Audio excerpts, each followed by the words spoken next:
Filipino consumers pay the highest electricity rates in Asia. Why? We paid an average of 9 pesos and 14 cents per kilowatt hour a month in 2011, or about 25 cents in 2012, more expensive than Singapore, Thailand, Malaysia, Indonesia, Vietnam, and even industrialized Japan. The electricity bill reflects the following. The power plants that process energy from sources like coal and fuel turn them into electricity that lights up our homes, street lights, powers our gadgets, and keeps our factories going. These generation charges account for over half of the bill.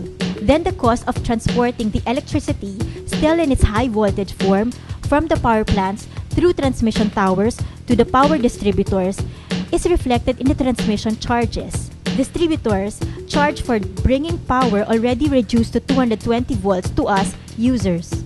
Systems losses refer to the electricity wasted because they were lost in transmission or were pilfered.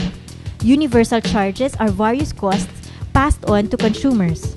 And subsidies are the discounts given to senior citizens and lifeline consumers who are using less than 100 kilowatt a month. Then of course, government taxes. All these are moving parts. They go up or down, and usually they go up. The bill is high because some costs of operations increased. For example, almost half of our energy sources are coal and oil, mostly imported from the Middle East. But these are capital-intensive businesses that also have to recover through profits. To encourage investments, the government guarantees their margin. When companies import, the foreign exchange fluctuations may be expensive and eat into their guaranteed profits. They can recover through the ICIRA, or incremental currency exchange rate adjustment mechanism. The power plants formerly owned by state-owned Napocor can also recover profits. If their purchased power and fuel costs eat into these guaranteed margins, we feel these via GRAM or Generation Rate Adjustment Mechanism, which increases the generation charges. The same for state-owned transmission company or Transco. If the cost of transporting high-voltage power to retailers pull down their assured profits of 15%, they can recover through TRAM or Transmission Rate Adjustment Mechanism. And Napocor, which is left with bringing light to far-flung areas or islands, also pass on the cost of SPUG or Small Power Utilities Group, most of them using expensive diesel. These are added to our bill through universal charges. And because they are public utilities, what goes up and down in our electric bill required approval of the Energy Regulatory Commission. In the past, the state-owned Napocor was inefficient. In the 1990s, rolling blackouts prompted government to promise investors it will buy all the supply generated by the independent power producers. When the Asian financial crisis struck in 1997-98, demand slowed down but consumers still paid for the excess supply. Worse, in 2002, the government did not let Napocor, which had incurred a lot of debts, charge higher fees.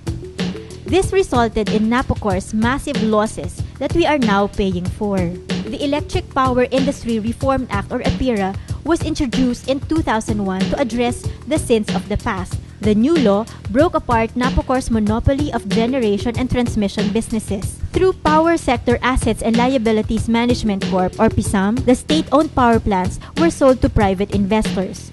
The transmission service was sold to a Filipino-Chinese consortium called National Grid Corporation of the Philippines or NGCP. The debts of Napocor amounting to $6.5 billion in 2001 were partly assumed by national government, and the rest are charged to our bill over time. This is reflected in the universal charges. PSAM, while it was supposed to earn revenues from the privatized power plants, incurred debts because it was not able to immediately sell some of them, so it had to maintain these aging plants. PSAM will recover these debts, worth about 130 billion pesos, via universal charges. NGCP, on the other hand, are recovering some of Napocor's debts before the transmission assets were turned over through TRAM. These profit-related reasons and sins of the past are passed on to us, consumers, and are tucked into the electricity bill. Another item that you will soon find in there is the feed-in tariff. This is to encourage investors to tap renewable sources like geothermal, hydro, wind, solar, biomass, and run-of-river energy. Because these are from indigenous sources, they could eventually reduce electricity prices. These are not dependent on coal and oil imports, which are vulnerable to foreign exchange volatility.